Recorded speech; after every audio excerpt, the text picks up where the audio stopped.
Welcome to First Unitarian Society of Minneapolis, the birthplace of Congregational Humanism.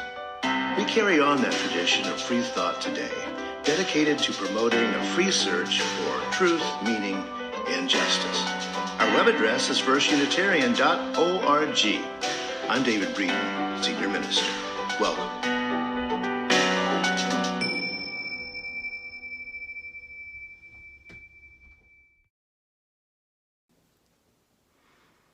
Hello, friends.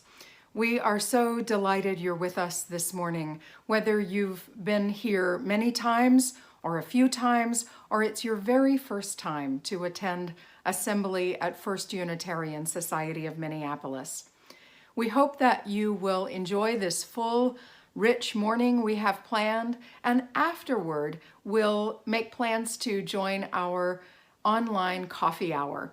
You'll find information in the chat about how to log on to the Zoom room for coffee hour. Our theme this month is deep listening, and I love this poem by Unitarian Universalist minister Sean Dennison entitled How to Survive the Apocalypse. First, learn to listen, not only for enemies around corners and hidden places, but for the faint footsteps of hope and the whisper of resistance. Hone your skills, aim your heart toward kindness, and stockpile second chances. Under the weight of destruction, we will need the strong shelter of forgiveness and the deeper wells that give the sweet water of welcome. We have room for you. When the world ends, we must not add destruction to destruction, not accept a beggar's bargain to fight death with more death. In order to survive the apocalypse, any apocalypse at all, we have to give up the counterfeit currency of self-sufficiency, the mistaken addiction to competition, the lie that the last to die has somehow survived. With this in mind, that we bring strength to each other and that our burdens are lessened as we gather in community, come, let us assemble together. Each week when we gather, we light our chalice and share one of the 7 principles of Unitarian Universalism, or one of the aspirations of our congregation. This week we light the chalice remembering the 3rd principle, acceptance of one another and encouragement to spiritual growth. Now for our congregational covenant. Love is the spirit of this place, and service its law. This is our great covenant, to dwell together in peace, to seek the truth in love, and to help one another. This is our time for all ages, the time we set aside in assembly for our young ones to gather close to hear a story or a reflection. And really that means folks who are young in age and young in heart. So circle round. As I mentioned earlier, our theme this month is deep listening. And I've been thinking about how deep listening helps me when I'm worried or anxious about something.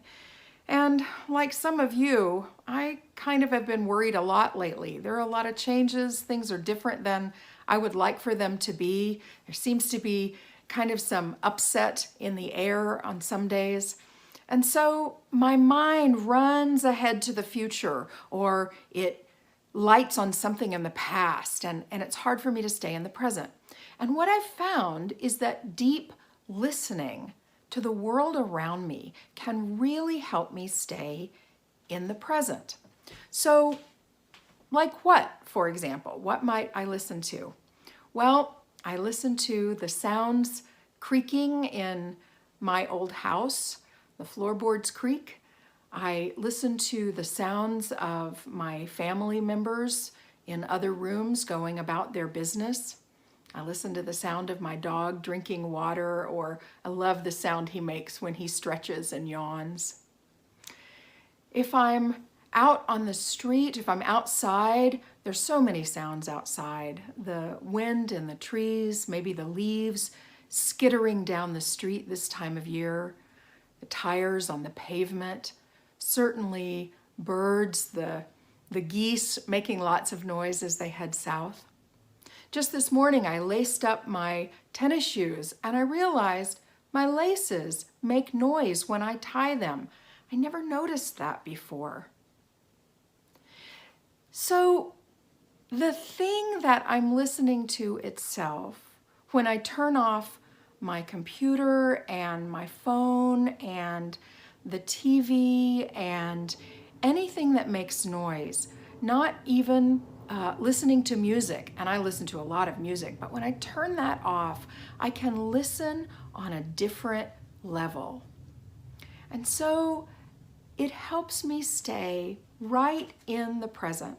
When I'm listening deeply, not only to what's going on around me, but also to the still small voice of wisdom inside me, it helps me stay in the present moment and not get stuck in the past or spinning out ahead into the future.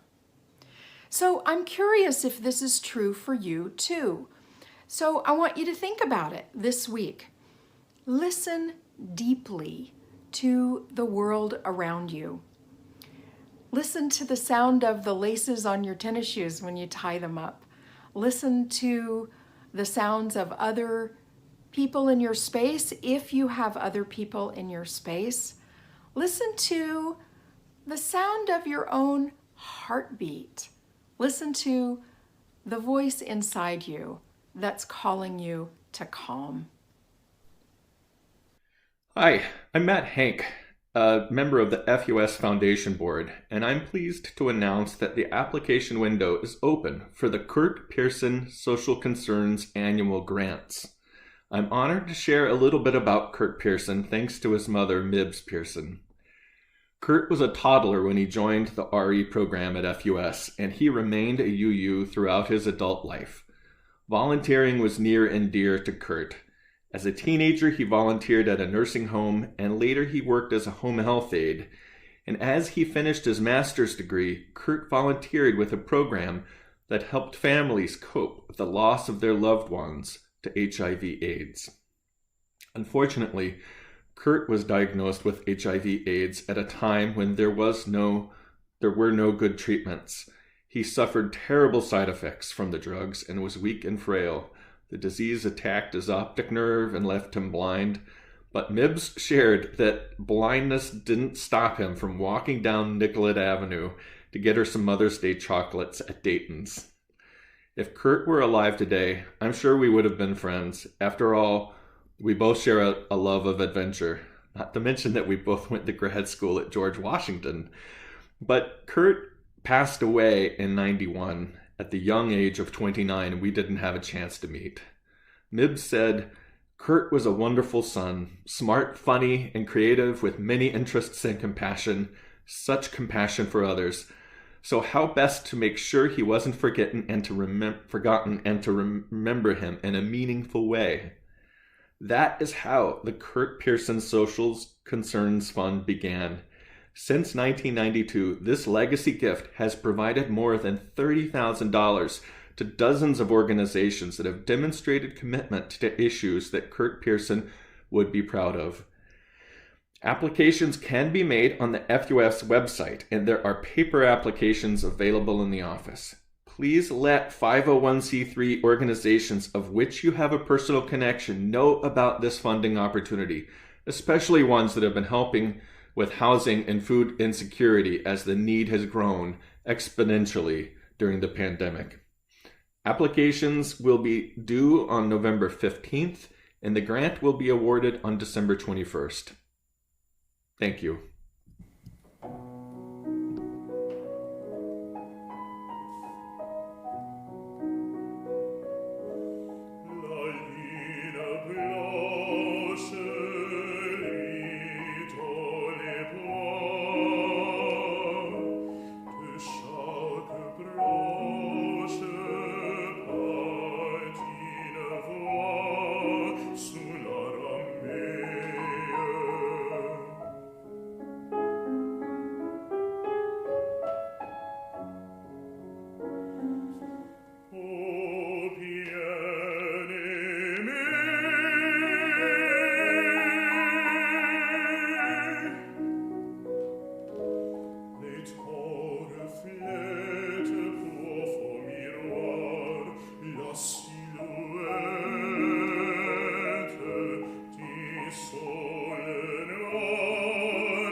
First Unitarian Society of Minneapolis is the birthplace of Congregational Humanism.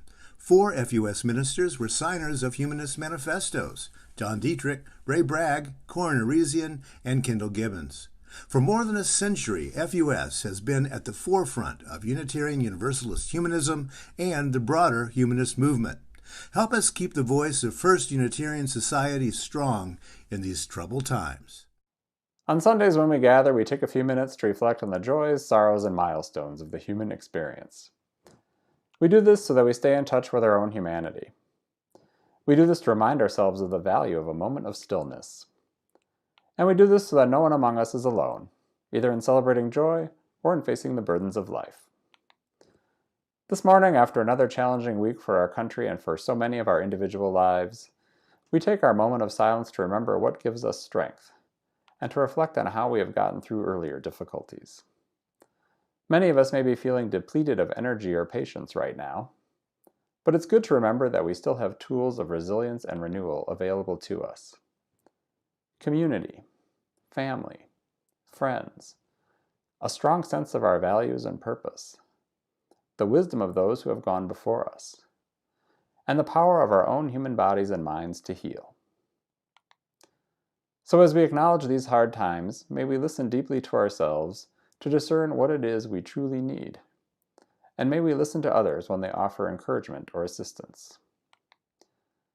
In our silence today, we acknowledge both the significant losses of these times and the gratitude we have for the helpers, the resistors, and our companions on the journey of life. Let us share our moment of silence.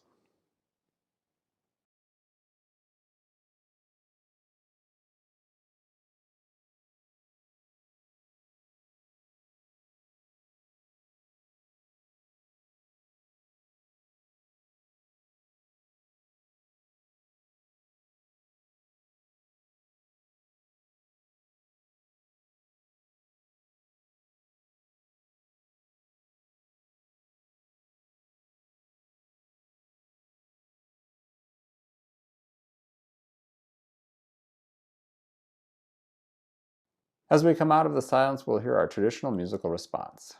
We invite you to sing along at home or simply listen.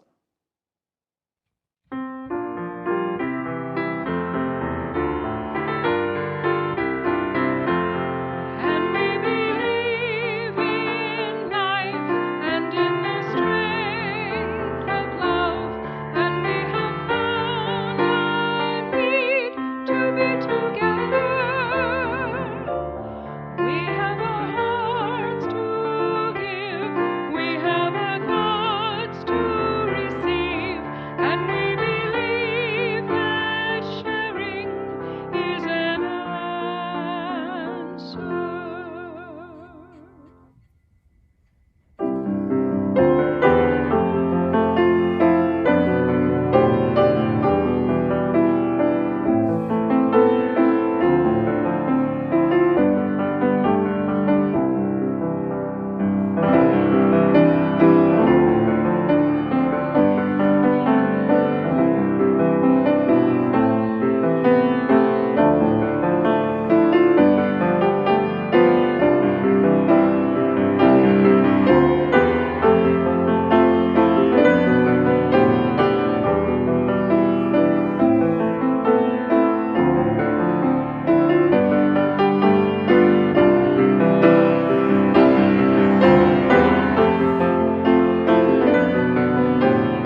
I will be breaking my talk into two parts today, with a bit of time to reflect in between the two.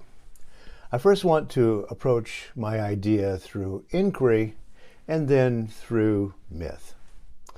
Now, I don't think it's a stretch to say that from the moment human consciousness dawned on a primate, that the human consciousness peered out and around, desperately seeking something else, something other than human, but with a human consciousness and a human conscience.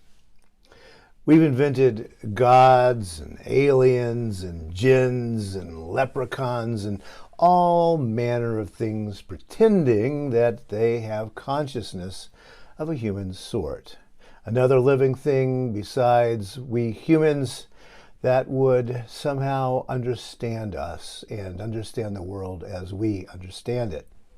And often something else that would understand our morality.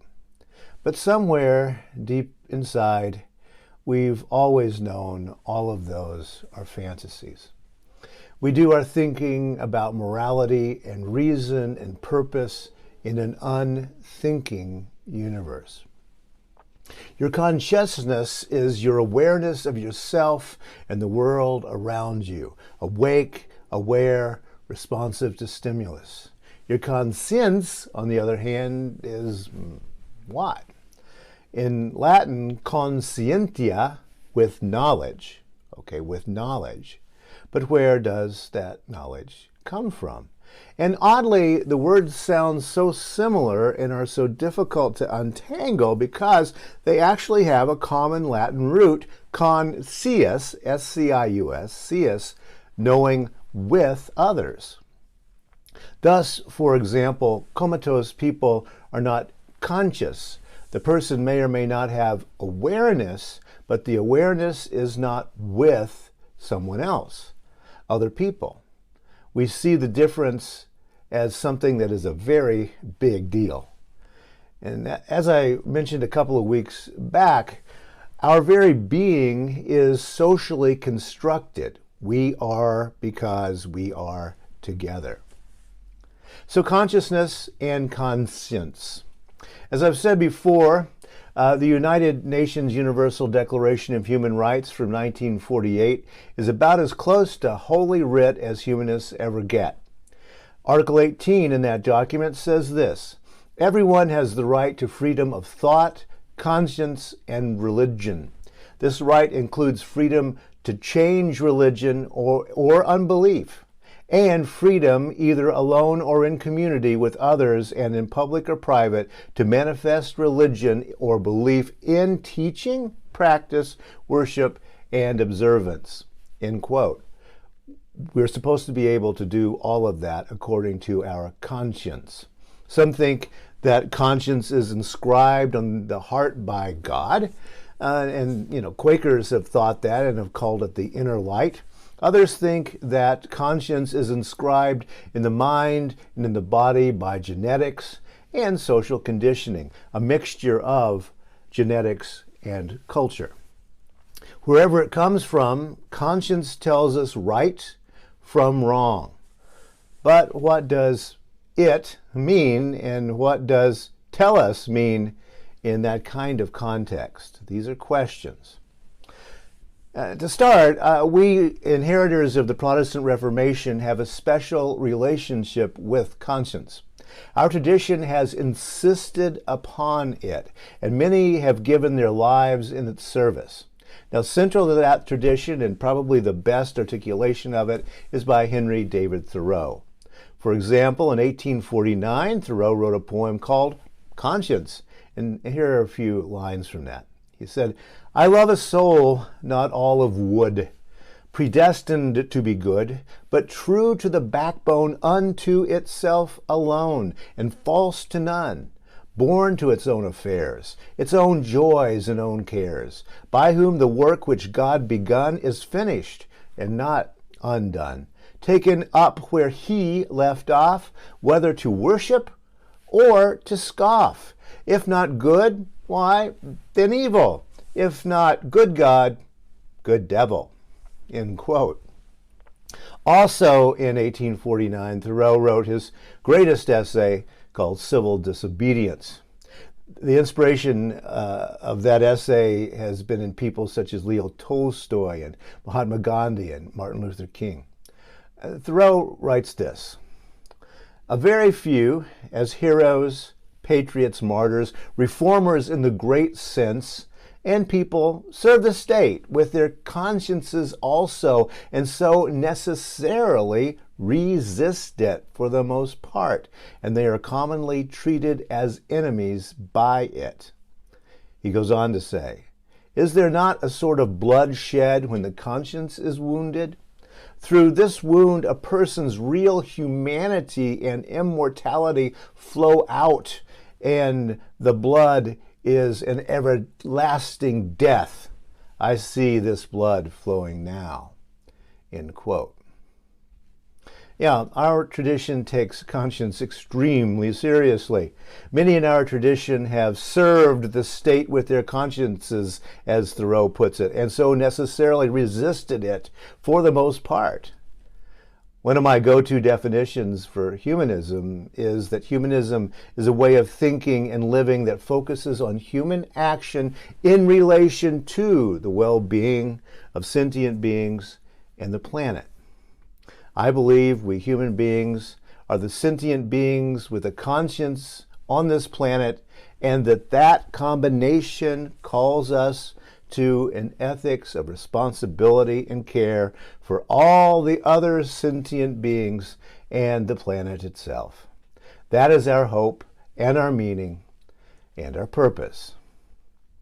Now, you may have seen or heard this past week about the editorial in the most recent New England Journal of Medicine. And it starts this way, quote, "COVID-19 has created a crisis throughout the world. This crisis has produced a test of leadership. With no good options to combat a novel pathogen, countries were forced to make hard choices about how to respond. Here in the United States, our leaders have failed that test. They have taken a crisis and turned it into a tragedy," end quote. Our greatest national failure in this pandemic has been a moral one. Failure to have established a functioning and widely available healthcare system. Failure to assuage as best we can the economic disaster that so many of our fellow citizens are suffering. Failure to care for the traditionally oppressed. Failure to care for each other by taking minimal safety precautions. Failure to look reality in the face. As a nation, we turned away. There was no listening. And for those with a social conscience, this is an unforgivable tragedy.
At one time in the Western world, there was talk of three ingredients in making up a human being: body, mind, and soul.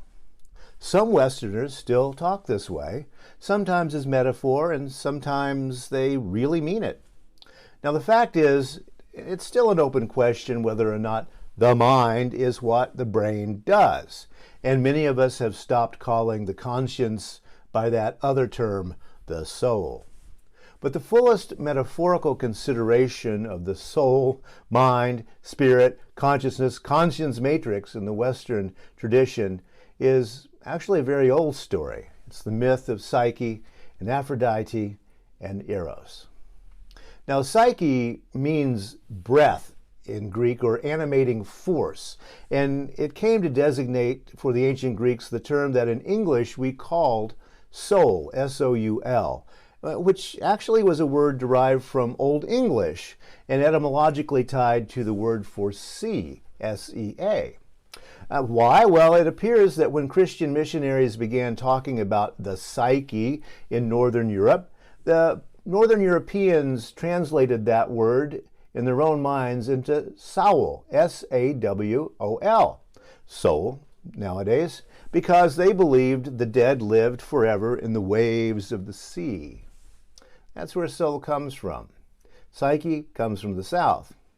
Anyhow, the story goes that Psyche was a princess of outstanding beauty. She was so beautiful that she aroused the jealousy of the god of love, Aphrodite. Now, Aphrodite called on her son when she got jealous, and he was named Eros, or the Romans called him Cupid. Now, she called on Eros to put a spell on Psyche, and Eros, he always carried a quiver of arrows and 2 potions with him. All right? Eros found the sleeping Psyche and sprinkled one of the potions on her, the one that his mom wanted him to do. And that was a potion which was supposed to make all potential spouses forever loathe poor Psyche. All right? And so as Eros turned to leave her bedroom, one of his arrows slipped from its quiver and struck Psyche, which woke her up. She looked up, and immediately she falls in love with Eros. Now, Eros is so flustered by his clumsiness that he rushes to grab the arrow, and he pricks himself on it, and of course that makes him fall hopelessly and instantly in love with Psyche. Now, feeling guilty about having followed his mother's rather jealous orders, Eros anoints Psyche with the other potion that he carries with him, the one that grants lifelong happiness. Now, sure enough, as the days wore on, no one would marry Psyche. And while Psyche cared not a whit about that, she was happy, right? Her parents weren't under that spell, and they were very concerned and went to consult an oracle about the problem. Now, the oracle said that no mortal would ever marry poor Psyche, but there was one hope: a mysterious creature who lived at the top of the tallest mountain in the neighborhood. He would marry Psyche.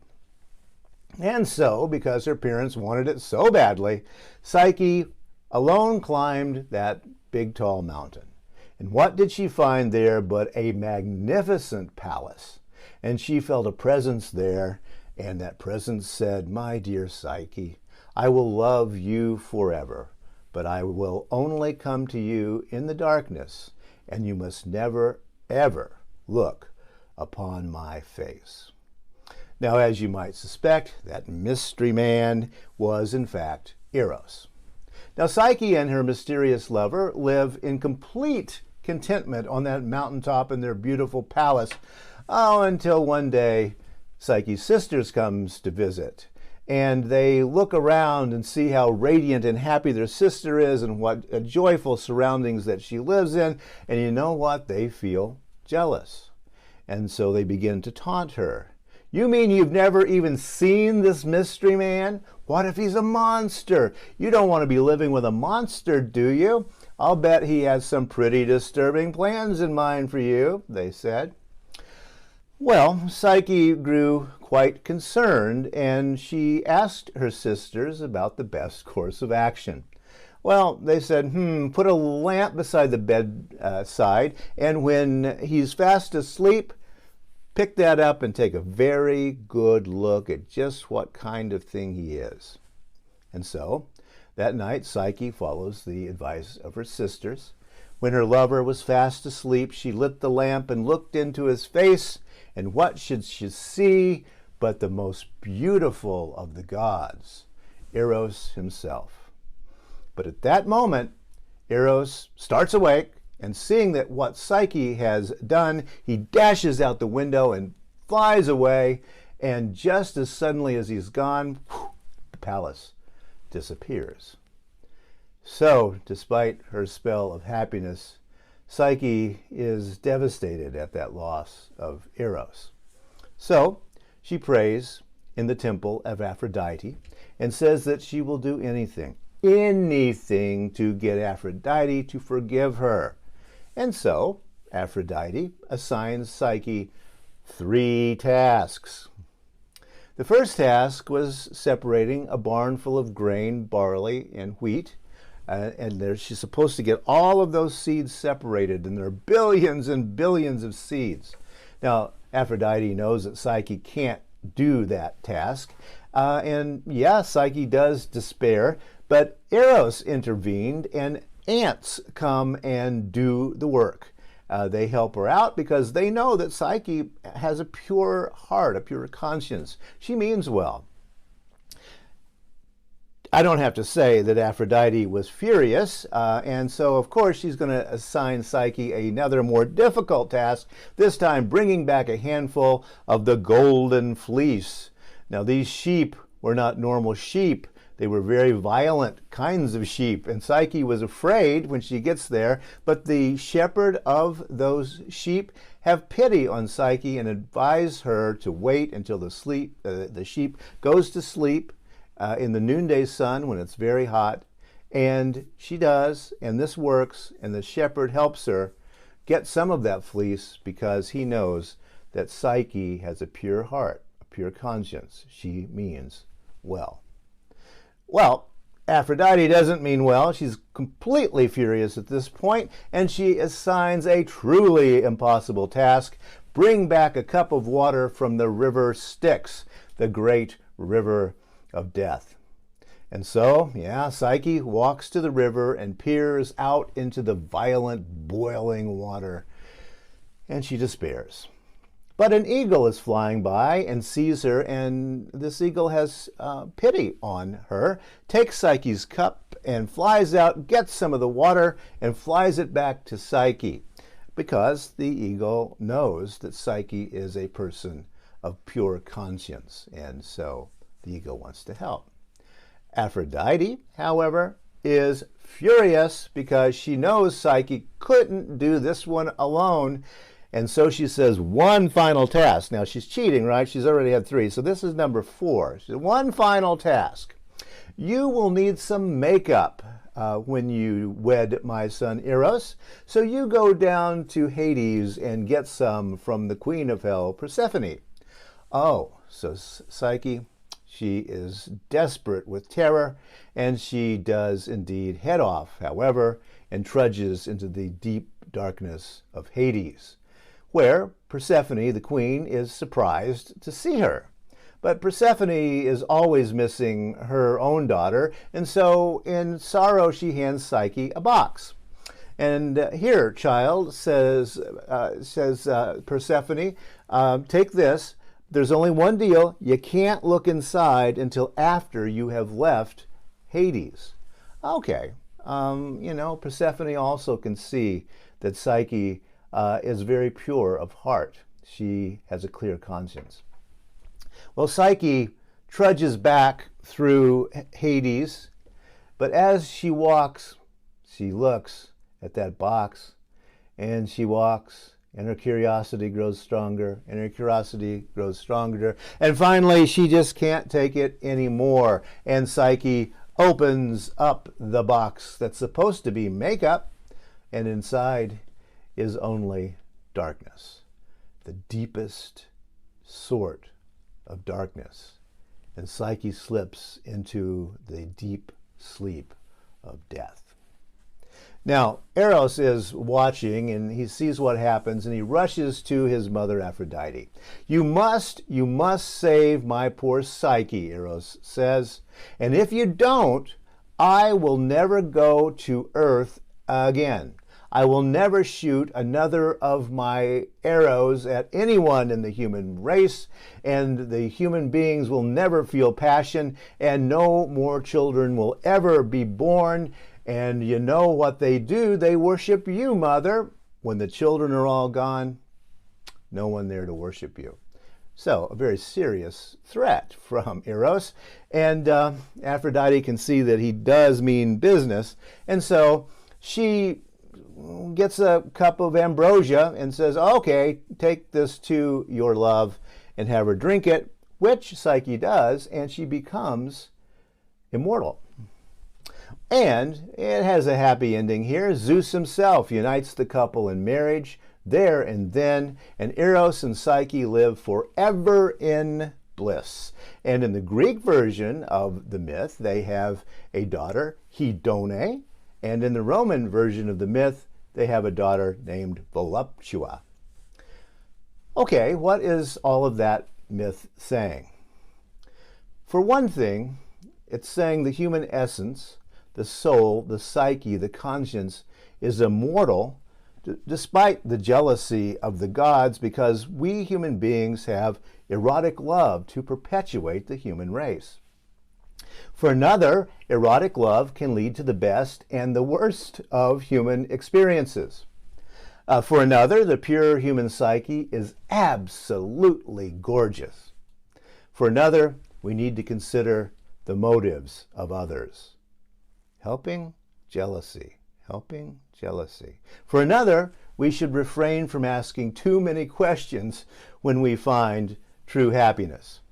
And notice the trials that Psyche meets and how she overcomes them. She gets help because she means well. Her intentions, her conscience means well. It is good in the world.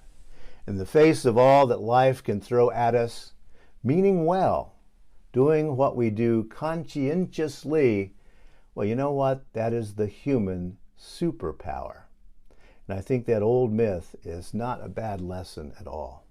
The story is about doing things for the right reasons, and it is about reaching out to others. The place of human beings in the cosmos is a question answered in a particular way by liberal religion and humanism.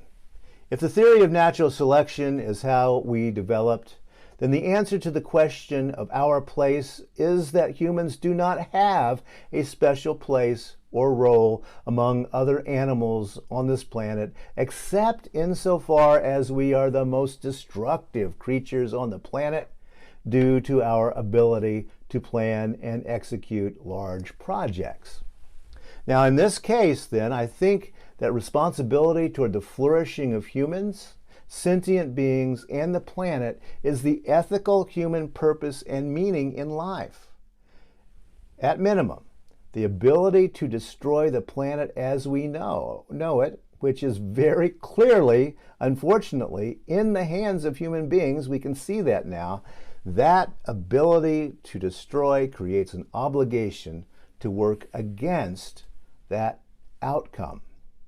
That feeling of responsibility is where our hope comes from in this pandemic.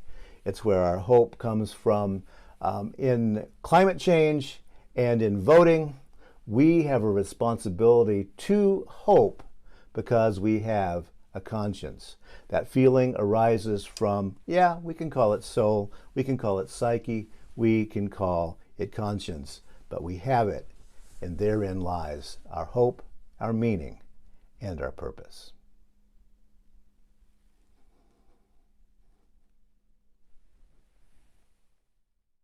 Join me from home in our Extinguishing the Chalice words. We extinguish this flame, but not the light of truth, the warmth of community, or the fire of commitment. All of these we carry in our hearts and in our minds, until we are together again.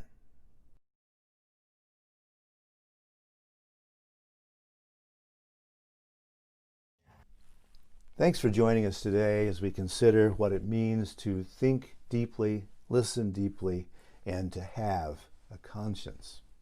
In the words of the Unitarian abolitionist transcendentalist minister Theodore Parker, "Be ours a religion which, like sunshine, goes everywhere, its temple all space, its shrine the good heart, its creed all truth, its ritual works of love, its profession of faith divine living. So may it be."